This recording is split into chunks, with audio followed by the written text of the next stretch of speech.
Hello everyone, स्वागत आप सभी का टॉपर्स प्राइम चैनल में। इस वीडियो में आज हम करेंगे दिल्ली पुलिस और हरियाणा पुलिस के लिए मॉक टेस्ट नंबर 15।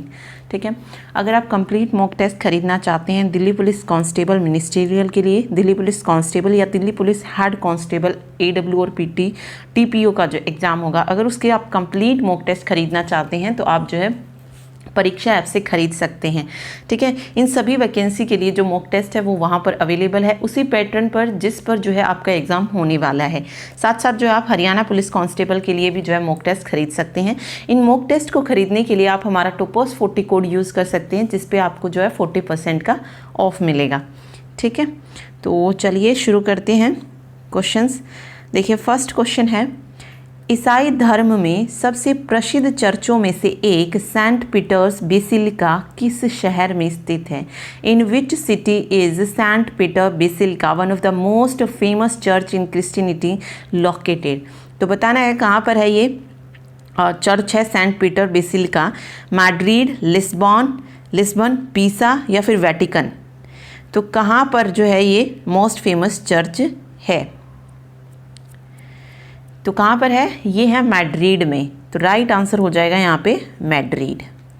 ठीक है, नेक्स्ट देखिए, किस भारतीय लेखक ने थिंग्स टू लीव बिहाइंड पुस्तक में कुमाऊं की पहाड़ियों में जीवन का वर्णन किया है? मतलब which Indian author has chronicled the life in the Kumaon hills in the book things to leave behind? तो ये बुक बतानी है किसकी, जिसमें कुमाऊं की पहाड़ियों का वर्णन किया गया है। ये बुक बतानी है कि किसकी है। शशि थरूर की है, अनोश ईरानी, नमिता गोखले या फिर Vikram Sheth? Things to leave behind किसकी बुक है? ये बुक है नमिता गोखले की।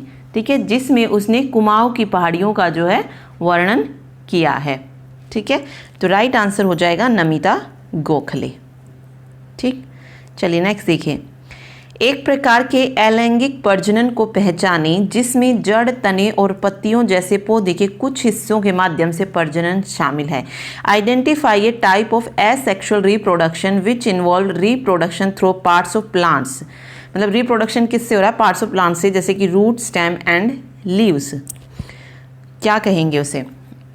मुकुलन, वानस्पतिक प्रजनन यानी कि वेजिटेटिव प्रोपेगेशन, फ्रेगमेंटेशन या फिर फिजन?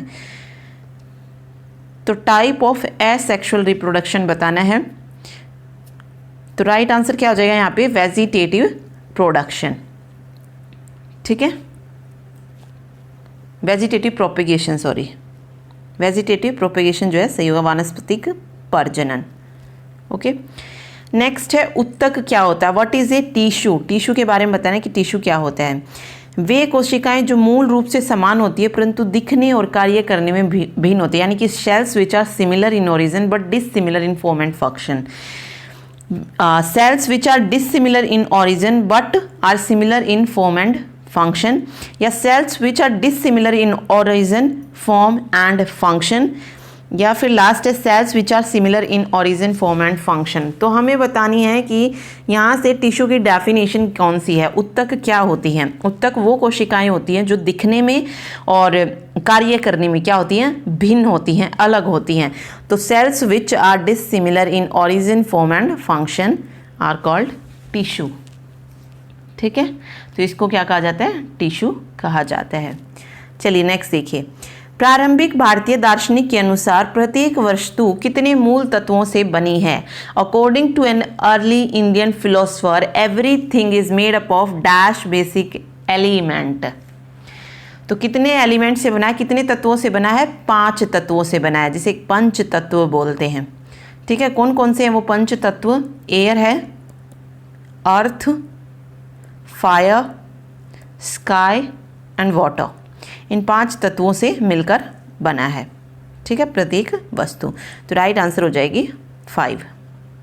नेक्स्ट देखिए, निम्नलिखित में से कौन सा एक एम्फोटेरिक ऑक्साइड है? Which of the following is an amphoteric oxide? Aluminium oxide, iron oxide, magnesium oxide या फिर कार्बन डाइऑक्साइड? एम्फोटेरिक ऑक्साइड इनमें से कौन सा है? तो राइट आंसर क्या हो जाएगा, एम्फेट्रिक ऑक्साइड किसे कहा जाता है, एल्यूमिनियम ऑक्साइड को कहा जाता है। तो राइट आंसर हो जाएगा एल्यूमिनियम ऑक्साइड। ठीक है, नेक्स्ट देखिए, दांतों में सड़न शुरू हो जाती है जब मुंह का पीएच कितने से कम होता है। Tooth decay starts when the pH of the mouth is lower than 5.7, 5.5, 5.6 या 5.4। तो पीएच कितने से कम हो जाता है जब दांतों में सड़न शुरू हो जाती है, 5.5 से जब पीएच कम हो जाए तब दांतों में सड़न जो है शुरू होती है। तो 5.5 जो है यहाँ पे सही हो जाएगा। चलिए नेक्स्ट देखिए, What happen as we go down the group in the periodic table? जब हम जो हमारी पीरियोडिक टेबल है उसके समूह में नीचे की तरफ जाते हैं तो क्या होता है, जो नंबर ऑफ शेल्स होते हैं वो डिक्रीज हो जाते हैं। ठीक है, वैलेंस इलेक्ट्रॉन डिक्रीज हो जाते हैं, या फिर नंबर ऑफ शेल इंक्रीज हो जाते हैं, या एटॉमिक साइज जो है वो डिक्रीज होता है। क्या होता है जब हम पीरियोडिक टेबल में नीचे की तरफ जाते हैं, जो तालिका के समूह है उसमें नीचे जाते हैं, तो क्या होता है वहाँ पे जो नंबर ऑफ शेल्स होती हैं वो क्या हो जाती हैं, इंक्रीज हो जाती हैं। तो राइट आंसर क्या हो जाएगा, नंबर ऑफ शेल्स जो हैं इंक्रीज, सेल की जो संख्या है वो बढ़ जाती है। ठीक है, नोबेल पुरस्कार जीतने वाले एकमात्र भारतीय अर्थशास्त्री कौन है। Who is the only Indian economist to have won the Nobel prize. Avinash Dixit, Amit Mishra, Amartya Sen या फिर अभिजीत बनर्जी। तो एकमात्र भारतीय अर्थशास्त्री जिन्होंने नोबेल प्राइज जीता था, तो किसने जीता है, अमर्त्य सेन ने जीता है। तो राइट आंसर हो जाएगा अमर्त्य सेन। ठीक है, चलिए नेक्स्ट देखिए, ऊपर उठाए गए हथौड़े के पास क्या होता है। ए रेज हैमर पोजेस। अब बताना है कि जो हथौड़ा ऊपर उठाया हुआ है उसके पास कौन सी एनर्जी है, काइनेटिक एनर्जी है, मैकेनिकल एनर्जी है, मस्कुलर एनर्जी है, या फिर पोटेंशियल एनर्जी है। ए रेज हैमर पोजेस, तो कौन सी एनर्जी होती है ऊपर उठाए गए हथौड़े के पास, पोटेंशियल एनर्जी होती है। ठीक है, तो राइट आंसर हो जाएगा यहाँ पे स्थितिज ऊर्जा, पोटेंशियल एनर्जी। ओके, चलिए नेक्स्ट देखिए, डैश की प्रक्रिया में लोहे को जस्ता की कोटिंग द्वारा संरक्षित किया जाता है। In the process of this the iron is protected by A coating of zinc. मतलब जो लोहा है उसको संरक्षित किया जाता है, किस चीज़ की कोटिंग जो है लोहे पे चढ़ाई जाती है, ग्रीजिंग, अलोइंग, गैल्वेनाइजेशन या फिर एनोडाइजिंग। तो क्या बोला जाता है इस प्रोसेस को, जो जस्ते की कोट की जाती है लोहे के ऊपर, उसको कहते हैं गैल्वेनाइजेशन। ठीक है, तो राइट आंसर हो जाएगा गैल्वेनाइजेशन। नेक्स्ट चलिए, निम्नलिखित में से किस क्षेत्र में सार्वजनिक उपलब्धि के लिए भारत सरकार द्वारा अर्जुन पुरस्कार दिए जाते हैं। The Arjun award given by the government of India is for public achievement in which of the following field. Literature, poverty eradication, sports या फिर इकोनॉमिक्स। अर्जुन अवार्ड किस फील्ड में दिया जाता है अर्जुन अवार्ड? अर्जुन अवार्ड दिया जाता है स्पोर्ट्स में। तो राइट आंसर हो जाएगा यहाँ पे खेल, स्पोर्ट्स के लिए जो है अर्जुन अवार्ड दिया जाता है। ठीक है, नेक्स्ट देखिए, निम्नलिखित में से कौन सा एक अम्ल का गुण नहीं है जो एसिड की प्रॉपर्टी नहीं है, वो बतानी है। अम्ल का स्वाद खट्टा होता है, सोर टेस्ट होता है या बिटर टेस्ट होता है, या acid from salt with base, या acid turn blue litmus red. देखिए अब फर्स्ट में से या तो अम्ल का स्वाद खट्टा हो सकता है या कड़वा हो सकता है, तो दोनों तो हो नहीं सकते हैं, तो इन्हीं में से कोई एक होगा आंसर होगा। तो अम्ल का स्वाद खट्टा होता है, बिल्कुल सही है, लेकिन कड़वा जो टेस्ट होता है वो किसका होता है? बेसिस का। ठीक है, क्षार का जो स्वाद होता है वो कड़वा होता है। तो राइट आंसर हो जाएगा बी ऑप्शन, अम्ल एसिड्स हैव बिटर टेस्ट। बाकी सारी चीज़ें सही हैं। अम्ल नील लिटमस को लाल में परिवर्तित कर देता है, तो बिल्कुल सही है। बेस क्या करता है? बेस टर्न करता है रेड लिटमस को ब्लू में। ठीक, चलिए नेक्स्ट देखिए, सार्वभौमिक गुरुत्वाकर्षण कांस्टेंट यानी कि value of universal gravitational constant was determined by. इसकी खोज बतानी है कि जो वैल्यू दी गई थी यूनिवर्सल ग्रेविटेशनल कांस्टेंट की, वो किसके द्वारा दी गई थी? Henry Cavendish, Antoine L Lavoisier, Isaac Newton या जॉन डाल्टन। तो सबसे पहले तो इसकी वैल्यू ही पता होनी चाहिए कि इसकी वैल्यू होती क्या है। यूनिवर्सल ग्रेविटेशनल कांस्टेंट की वैल्यू पूछी जा सकती है, तो 6.67 इंटू 10⁻⁻11 न्यूटन मीटर स्क्वायर पर किलोग्राम स्क्वायर। ठीक है, तो ये इसकी वैल्यू होती है, पूछी जा सकती है, तो याद रखिए 6.67 इंटू 10⁻⁻11। 11 न्यूटन मीटर स्क्वायर पर किलोग्राम स्क्वायर। ओके, अब ये खोज किसके द्वारा की गई थी इस वैल्यू की? ये खोज की गई थी हेनरी कैवेंडिश के द्वारा। तो फर्स्ट ऑप्शन यहाँ पे सही हो जाएगा, हेनरी कैवेंडिश। ओके, चलिए अगला देखिए। स्वाद का पता लगाने के लिए अभिग्राहक को क्या कहते हैं? What are the receptor for detecting test? Sensory receptor, chemical receptor, olfactory receptor या फिर गस्टेटरी रिसेप्टर? तो कौन सा जो है बोला जाता है, कौन सा रिसेप्टर है जो डिटेक्ट करता है टेस्ट को, जो स्वाद का पता लगाता है, वो कौन सा होता है? रसवेदी यानी कि गस्टेटरी रिसेप्टर। तो डी ऑप्शन जो है यहाँ पे सही हो जाएगा। नेक्स्ट देखिए, दो चचेरे भाइयों की वर्तमान आयु का योग 46 वर्ष है। 8 साल पहले बड़े की आयु छोटे की आयु से 2 गुनी थी। बड़े चचेरे भाई की वर्तमान आयु बतानी है। ओके, तो देख लीजिए, 2 भाई कह रहे हैं, एक बड़ा एक छोटा, तो एक्स और वाई ले लेते हैं। एक्स बड़ा मान लेते हैं और वाई छोटा। दोनों की एज का जो योग है वो कितना है? 46 है। ठीक, फिर कह रहा है 8 साल पहले बड़े की आयु छोटे की आयु से 2 गुनी थी। 8 साल पहले यानी कि x में से भी 8 माइनस हो जाएगा और y में से भी 8 माइनस होगा। ठीक है, अब बड़े की जो आयु है यानी कि x की जो आयु है वो y से कितनी थी? 2 गुनी थी। तो हमने इसको अब सोल्व करना है। x माइनस 8 ये हो जाएगा 2y माइनस 16। यहाँ से कौन सी इक्वेशन निकलेगी? फर्स्ट इक्वेशन ये आई गई है। यहाँ से अगर हम देखें तो x minus 2y equal to minus 8, ये जो है सेकेंड इक्वेशन आ गई है। ठीक है, अब हम क्या करेंगे? सेकंड में से फर्स्ट को माइनस कर देते हैं। मैंने यहाँ पे लिखा है x plus y equal to 46। इसे माइनस करेंगे तो साइन चेंज करते हैं। सबसे पहले ये माइनस, x से x कैंसिल, ये 3y इक्वल टू 54। y की वैल्यू अगर हम देखेंगे तो यहाँ से 18 आ जाती है। ठीक है, y की वैल्यू 18 है, लेकिन हमें एज बतानी है एल्डर कज़न की, यानी कि बड़े भाई की जो है आयु बतानी है। तो हमें x की वैल्यू निकालनी है यहाँ से। अब दोनों का टोटल कितना था? 46। अब y की निकल गई तो x की कितनी आ जाएगी? 46 में से 18 माइनस करेंगे तो 28 ईयर्स जो है राइट आंसर हो जाएगा यहाँ पे, 28 ईयर्स। ठीक है, नेक्स्ट चलिए, m कक्ष में शामिल हो सकने वाले इलेक्ट्रॉनों की अधिकतम संख्या कितनी होती है? The maximum number of electron that can be accommodated in m shell is. तो देखिए टोटल कितने शेल होते हैं? 4 शेल होते हैं। क्या नाम होता है उनका? KLMN। ठीक, अब इसने पूछा कि m शेल के लिए, तो देखिए इसका जो है एक फॉर्मूला होता है निकालने का कि इसमें कितने इलेक्ट्रॉन हो सकते हैं, अधिकतम संख्या कितनी होती है, तो वो होता है 2n²। ठीक है, K फर्स्ट पोजीशन पे होता है तो n की वैल्यू इसके लिए 1 होती है, इसके लिए n की वैल्यू 2 होती है, m के लिए n की वैल्यू 3 होती है और n के लिए n की वैल्यू 4 होती है। ओके, तो देन हमें इसे सॉल्व करना है। अब m शेल में पूछा है, n की वैल्यू कितनी है? 3 है, तो 2 × 3 का स्क्वायर, 3 × 9 = 18। तो उसमें इलेक्ट्रॉन की अधिकतम संख्या कितनी हो सकती है? 18 हो सकती है। ओके, 2 किसके लिए होगी? 2 होगी K के लिए, क्योंकि यहाँ पे 1 है n की वैल्यू, तो ये हो जाएगा 2 और 1 का स्क्वायर, तो 2 आ जाएगा। ठीक है, 2n² याद रखिए, इस फॉर्मूले से हमें निकालना होता है 2n² से। ठीक है, तो 2K के लिए हो सकती है, 18 m के लिए हो सकती है, 8 जो है 8L के लिए होती है, क्योंकि 2n² होता है, n की वैल्यू कितनी होती है? 2 होती है, तो 2 दूनी 4 दूनी 8 है, ये L के लिए होती है, और n के लिए होती है 32 इलेक्ट्रॉनों की अधिकतम संख्या। तो ये याद रखिए, रटने की जरूरत नहीं है, सिर्फ फॉर्मूला याद रखिए, 2n² होता है निकालने का।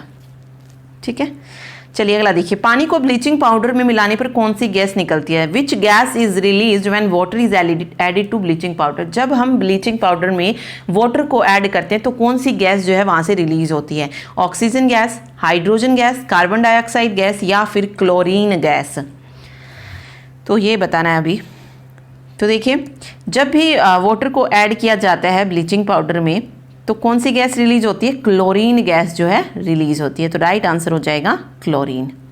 ठीक है, चलिए नेक्स्ट देखिए, पीर पंजाल रेलवे सुरंग डैश में स्थित है। Pir Panjal railway tunnel is located in Jammu and Kashmir, Himachal Pradesh, Sikkim या फिर उत्तराखंड।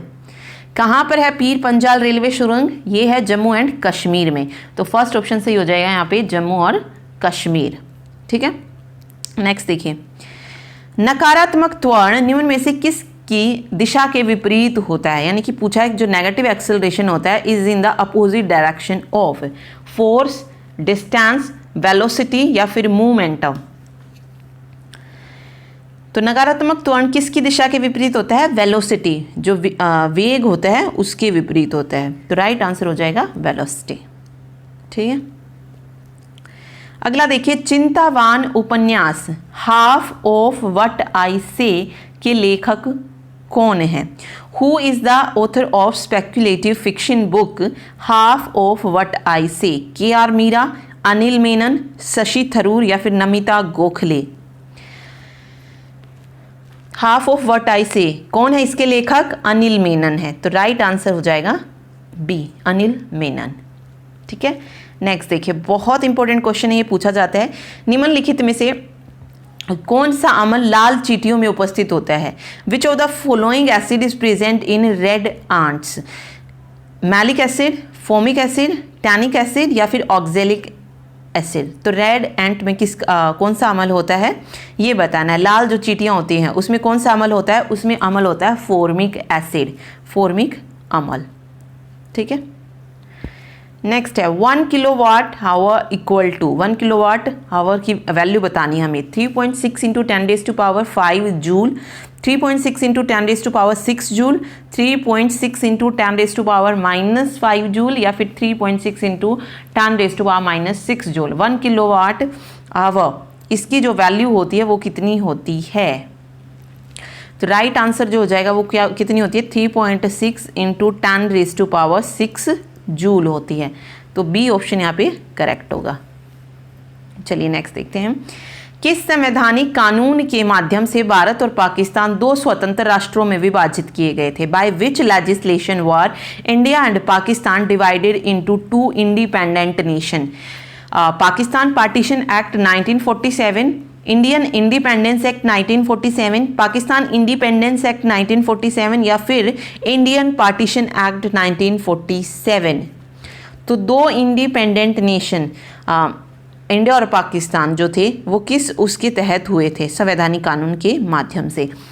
तो राइट आंसर हो जाएगा किस एक्ट के तहत थे? इंडियन इंडिपेंडेंस एक्ट 1947, भारतीय स्वतंत्रता अधिनियम 1947 के द्वारा जो थे अलग हुए थे। ठीक है, मेंडलीव की आवृत्ति सारणी में तत्वों के गुणों को उनके डैश का आवधिक स्वभाव माना जाता है। In Mendeleev periodic table the properties of the element are considered a periodic function of their atomic mass, ionization enthalpy, atomic size या एटॉमिक नंबर। तो तत्वों के गुणों को उनके परमाणु द्रव्यमान का जो है स्वभाव माना जाता है। तो एटॉमिक मास जो है यहाँ पे सही हो जाएगा, फर्स्ट ऑप्शन एटॉमिक मास। जब एक परिपथ में कई प्रतिरोध श्रृंखला में जुड़े हुए होते हैं तो करंट का मान क्या होता है? देखिए, when A number of register, number बहुत सारे रजिस्टर्स और वो कनेक्टेड है सीरीज में, किसी सर्किट में सीरीज में कनेक्ट हैं, तो जो वैल्यू होती है वो करंट की क्या होती है? बढ़ जाती है, बिकम हाफ, डिक्रीज या रिमेन द सेम। तो उस करंट को बताना, उस करंट का मान क्या रहता है जब वो एक सीरीज में जुड़े होते हैं? तो राइट आंसर क्या हो जाएगा? करंट का मान हमेशा क्या रहता है? एक ही रहता है, यानी कि रिमेन्स द सेम जो है यहाँ पे सही हो जाएगा, रिमेन्स द सेम। ठीक है, एक ही रहता है। अगला देखिए, रिक्त स्थान में सबसे उपयुक्त विकल्प भरे। वे पौधे जिनमें पौधे के विभिन्न भाग उपस्थित नहीं होते वे डैश समूह से संबंधित हैं। Plants that do not have a differentiated plant body belong to the group bryophyta, phanerogams, thallophyta या फिर टेरिडोफाइटा। वो पौधे बताने हैं जिनमें पौधे के विभिन्न भाग उपस्थित नहीं होते, प्रेजेंट नहीं होते, तो वे किस समूह से संबंधित होते हैं? वे संबंधित होते हैं थैलोफाइटा समूह। ठीक है, तो राइट आंसर जो हो जाएगा यहाँ पे वो हो जाएगा थैलोफाइटा से संबंधित होते हैं। नेक्स्ट देखिए, by which of the following process are metal of high reactivity extracted from purified molten ore? निम्नलिखित में से किस अभिक्रिया द्वारा उच्च प्रतिक्रिया वाली धातुओं का निष्कर्षण होता है? Reduction by an appropriate reducing agent, roasting, electrolysis या कैल्सिनेशन। वो अभिक्रिया बतानी है जिसके द्वारा जो उच्च प्रतिक्रिया वाली धातुएं हैं उनका निष्कासन होता है। तो कौन सी प्रोसेस होती है वो? कौन सी अभिक्रिया कह लीजिए, कौन सी प्रोसेस होती है, तो वो होती है इलेक्ट्रोलिसिस। तो राइट आंसर हो जाएगा इलेक्ट्रोलिसिस। ठीक है, आगे दिया है हंस हंसो, select the related word pair from the following options. गूज से गीज बन गया है, हंस से हंसो बन गया, तो जैकेट से jacket, shirt shirts shirt, pant pants, या शॉक्स शॉक। तो अब ये बताना है अब इसमें से कौन सा जो है सही आएगा। जो रिलेशन फर्स्ट सेकेंड में है वही थर्ड फोर्थ में मिलेगा, यानी कि पहले फर्स्ट था उससे क्या बन गया है, मतलब एक से ज़्यादा बन गया है, एक से अनेक बन गए हैं, तो सेम यही ढूंढना। अब जैकेट था जैकेट ही है, तो ये नहीं हो सकता, एक था एक ही है। ये देखिए कमीजों से कमीज बना, यानी कि बहुत सारे थे उससे एक बना, दो से एक बना, ये कह लीजिए। अगर मोजा में भी देखेंगे तो दो से एक बन रहा है, तो जो सही बन रहा है एक से दो वो बन रहा है पैंट और पैंट्स। तो राइट आंसर हो जाएगा यहाँ पे पैंट पैंट्स। ठीक है, हाँ थर्ड ऑप्शन। नेक्स्ट देखिए, उस धातु का नाम बताइए जिसे आसानी से चाकू से काटा जा सकता है। कॉपर, गोल्ड, सोडियम या एल्यूमिनियम। कौन सी धातु है? देखिए धातुएं क्या होती हैं, ठोस होती हैं, लेकिन ये एक ऐसी धातु होती है जिसको आसानी से चाकू से काट सकते हैं। तो उस धातु का नाम बताना है। तो उस धातु का नाम क्या है? सोडियम। सोडियम और पोटेशियम ऐसी धातु है जिनको चाकू से काटा जा सकता है। ठीक है, आगे देखिए, ऑक्टेव्स वर्गीकरण के न्यूलैंड्स लॉ में निम्नलिखित में से कौन सा अंतिम तत्व है? Which of the following is the last element? Last element बताना है किसमें? Newland law of octave classification. Rhodium, radium, लोहा या थोरियम। तो जो लास्ट एलिमेंट है Newland law of octave classification जो की थी इसने, जो वर्गीकरण किया था, उसमें जो लास्ट तत्व इसने रखा था वो कौन सा था ये बताना है। तो राइट आंसर हो जाएगा यहाँ पे थोरियम। ठीक है, डी ऑप्शन जो है यहाँ पे सही होगा, थोरियम। अगला देखिए, एक परमाणु में न्यूट्रॉनों की संख्या बतानी किसके बराबर होती है? The number of neutron. Neutron किसके बराबर होते हैं? मास नंबर के, एटॉमिक नंबर के, mass number minus atomic number, या इलेक्ट्रॉनों की संख्या? न्यूट्रॉनों की संख्या कैसे पता करते हैं, किसके बराबर होती है परमाणु में न्यूट्रॉनों की संख्या? मास नंबर यानी कि द्रव्यमान संख्या माइनस परमाणुओं की संख्या यानी कि एटॉमिक नंबर। ठीक है, तो इस तरीके से बताते हैं। ठीक, तो थर्ड ऑप्शन यहाँ पे सही हो जाएगा, mass number minus atomic number. Next है, अलैंगिक प्रजनन लैंगिक प्रजनन से भिन्न है। एसेक्सुअल रिप्रोडक्शन जो है वो डिफर होता है सेक्सुअल रिप्रोडक्शन से, in that in asexual reproduction. अलैंगिक प्रजनन में क्या होता है? नए जीव जनक माता पिता के समान होते हैं। प्रजनन में युग्मक पैदा होते हैं, युग्मक के केंद्रकों का संलयन होता है, यह वंश विविधताओं को दर्शाता है। अलैंगिक प्रजनन में क्या होता है? एसेक्सुअल जो रिप्रोडक्शन होता है उसमें क्या होता है? The new organisms are genetically identical to the parent. जो नए जीव होते हैं वो माता पिता के समान होते हैं। ठीक है, सर्च लाइट का प्रावर्तक, the reflector of a search light. जो सर्च लाइट होती हैं उसमें जो है किस तरीके का जो है दर्पण यूज किया जाता है? Mirror, convex mirror, concave mirror, plane mirror या फिर सिलेंड्रिकल मिरर। सर्च लाइट का प्रावर्तक कौन सा है? तो कौन सा यूज किया जाता है सर्च लाइट में? Concave mirror. ठीक है, तो राइट आंसर हो जाएगा कनकेव मिरर, सॉरी अवतल दर्पण, कनकेव मिरर। ठीक है,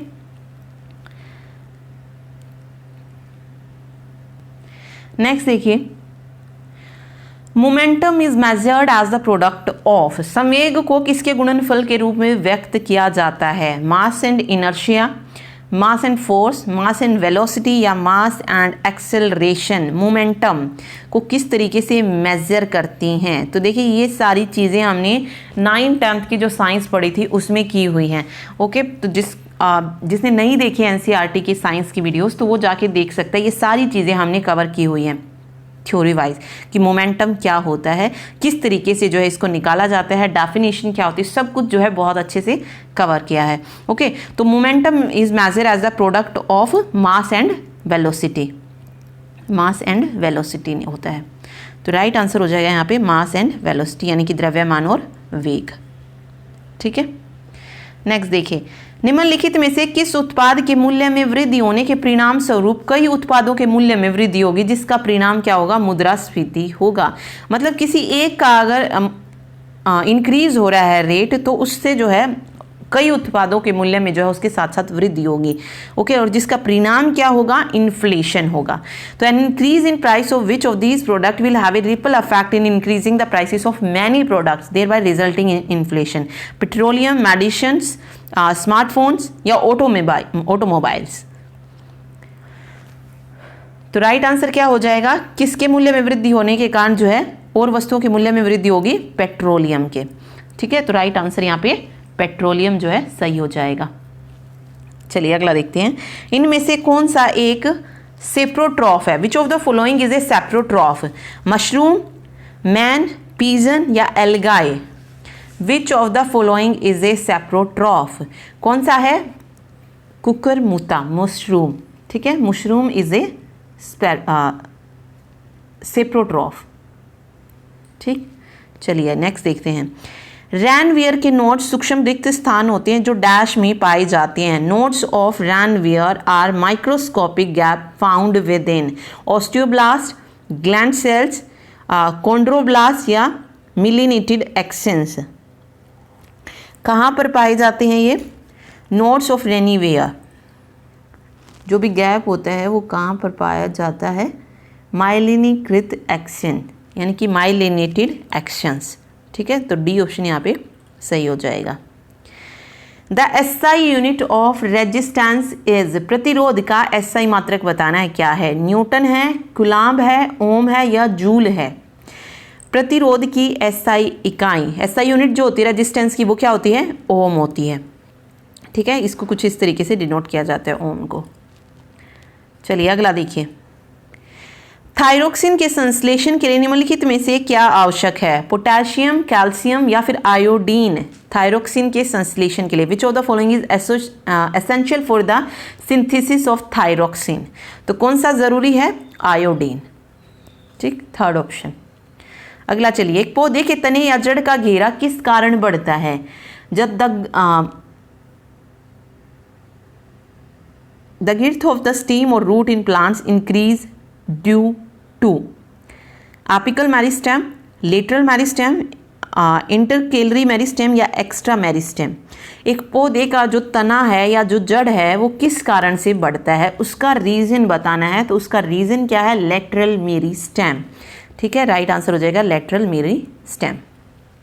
ठीक है, अगला देखिए, निम्नलिखित में से कौन बढ़ते भ्रूण के लिए पोषक उत्तक का कार्य करता है। Which of the following serve as a nutritive tissue for the growing embryo, ovule, zygote, ovary या एंडोस्पर्म। कौन सा जो है बढ़ते भ्रूण के लिए पोषक उत्तक का कार्य करता है, तो राइट आंसर हो जाएगा एंडोस्पर्म। लास्ट ऑप्शन जो है एंडोस्पर्म जो है सही हो जाएगा यहाँ पे। ठीक, खाद्य पदार्थों में दुर्गंध आने का मुख्य कारण वसा और तेलों का डैश है। The main cause of rancidity in food is the dash of fats and oils, hydrolysis, clarification, reduction या फिर ऑक्सीडेशन। तो मुख्य कारण क्या है वसा और तेलों का, ऑक्सीकरण यानी कि ऑक्सीडेशन के कारण जो है खाद्य पदार्थों में से दुर्गंध आती है। ठीक है, वसा और तेलों के ऑक्सीकरण से।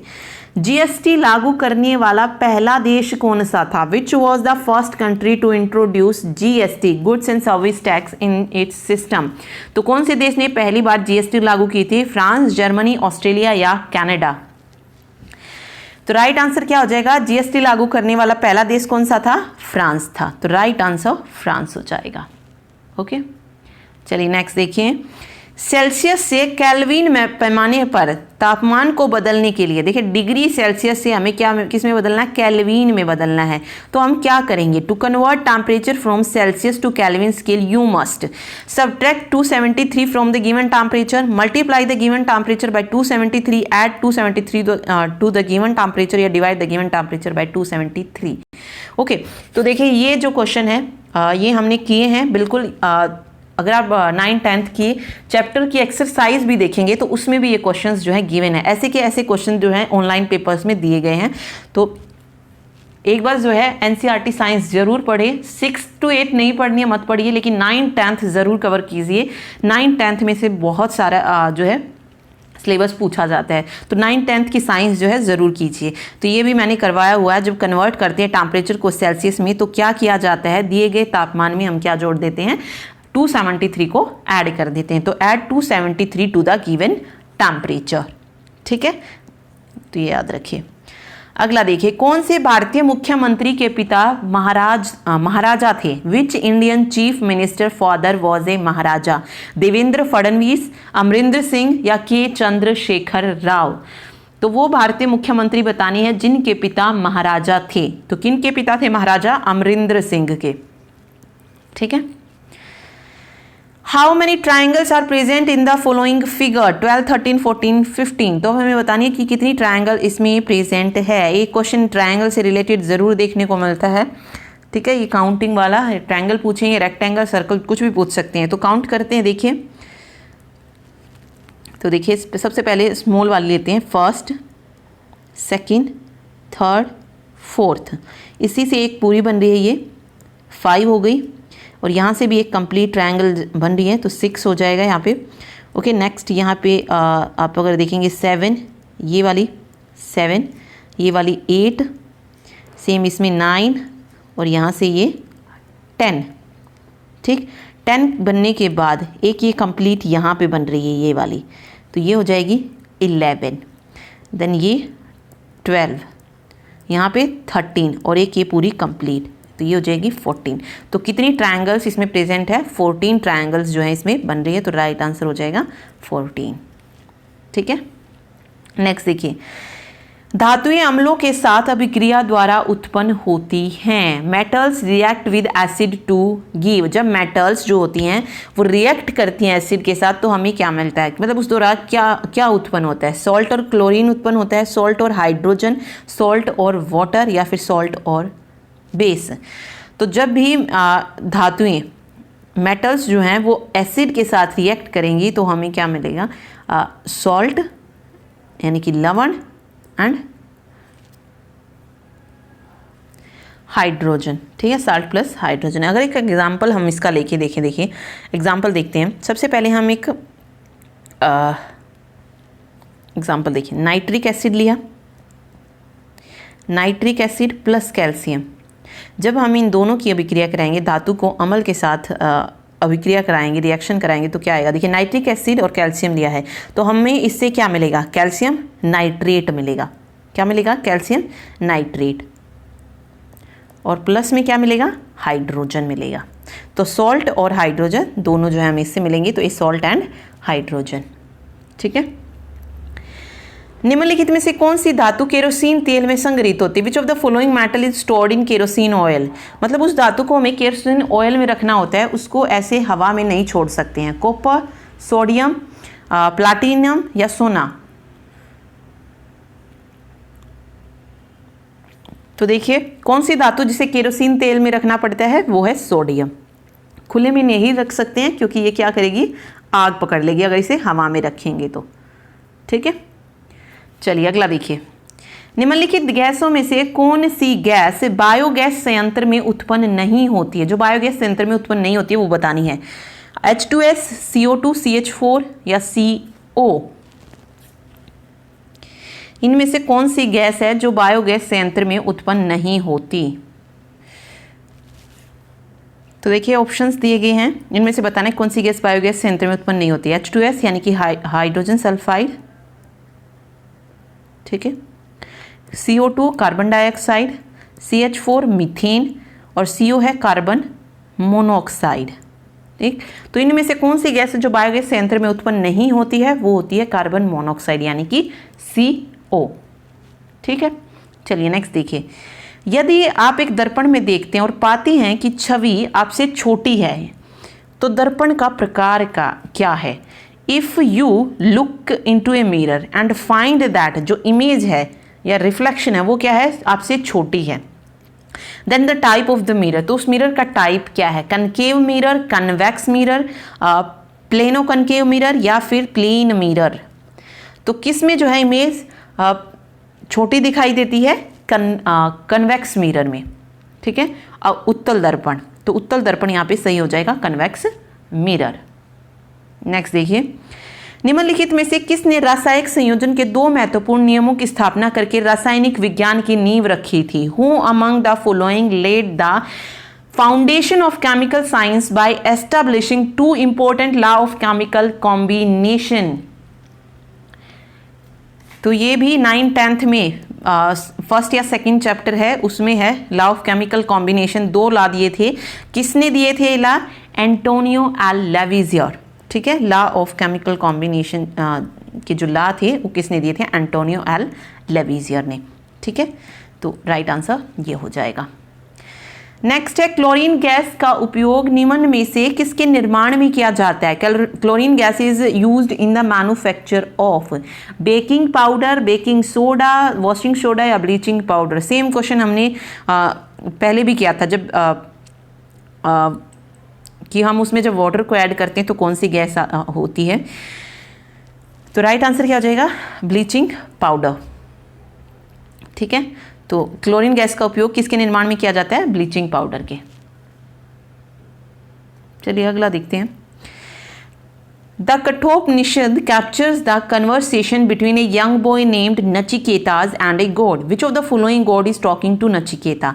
कठोपनिषद में जो है एक नचिकेता नामक एक किशोर और देवता के बीच हुई बातचीत दर्ज है। तो निम्नलिखित में से कौन सा देवता है जो नचिकेता से बात कर रहा है? भगवान यम, भगवान कार्तिकेय, भगवान इंद्र या भगवान शिव? तो कौन से देवता हैं? भगवान यम, यानी कि लॉर्ड यम। ठीक है, भोजन वैसे ही फ्रिज से संबंधित है जैसे कपड़े डैश से संबंधित है। Food is related to refrigerator in the same way as cloth is related to. भोजन को हम कहाँ रखते हैं? फ्रिज में रखते हैं। कपड़े को कहाँ रखेंगे? अलमारी में रखेंगे। ठीक है, तो सॉरी क्लोसेट आ जाएगा, अलमारी।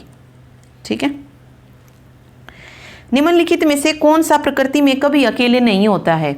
जड़त्व यानी कि इनर्शिया, मोमेंटम, फोर्स या वेलोसिटी? तो कौन सा जो है प्रकृति में अकेले नहीं हो सकता है? तो राइट आंसर हो जाएगा फोर्स, यानी कि बल। बल जो है वो अकेले नहीं होता है।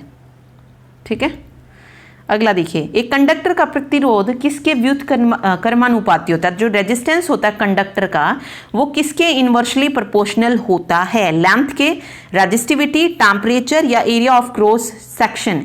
तो रेजिस्टेंस जो होता है कंडक्टर का वो इनवर्सली प्रोपोर्शनल होता है एरिया ऑफ क्रॉस सेक्शन, अनुप्रस्थ भाग के क्षेत्रफल के इनवर्सली प्रोपोर्शनल होता है। ठीक है, मध्य प्रदेश का संबंध ठीक हीरे से वैसा ही है जैसा कर्नाटक का संबंध डैश से है। तो मध्य प्रदेश में हीरे की खान तो कर्नाटक में किसकी पाई जाती है? सोने की, तो गोल्ड। ठीक है, तो गोल्ड से है। कर्नाटक का संबंध किससे है? सोने से है। नेक्स्ट देखिए, यदि डैश शामिल हो तो और भी अधिक विविधता उत्पन्न हो जाएगी। If dash is involve even greater diversity will be generated. Sexual reproduction, binary fission, asexual reproduction या वेजिटेटिव प्रोपगेशन? तो राइट आंसर क्या होगा? यदि लैंगिक प्रजनन शामिल हो तो और भी अधिक विविधता उत्पन्न हो जाएगी। सेक्सुअल रिप्रोडक्शन सही हो जाएगा यहाँ पे। ठीक है, ओडिशा को अधिकतर डैश के कारण प्राकृतिक आपदाओं का सामना करना पड़ता है। लास्ट क्वेश्चन है ये। Odisha often faces natural disaster due to earthquake, rainfall, cyclones या ड्रीजल? तो ओडिशा को किसके कारण प्राकृतिक आपदाओं का सामना करना पड़ता है? साइक्लोन्स, जो चक्रवात आते हैं उनके कारण। ठीक है, तो राइट आंसर हो जाएगा यहाँ पे साइक्लोन्स। तो आज की वीडियो में हमने टोटल 60 क्वेश्चंस किए हैं। तो अपना स्कोर आप चेक कर लीजिएगा कि कितने क्वेश्चन जो आप 60 में से सही कर पाए हैं। Okay, thank you so much. तो वीडियो को लाइक ज़रूर कीजिएगा और शेयर भी करें। Thank you.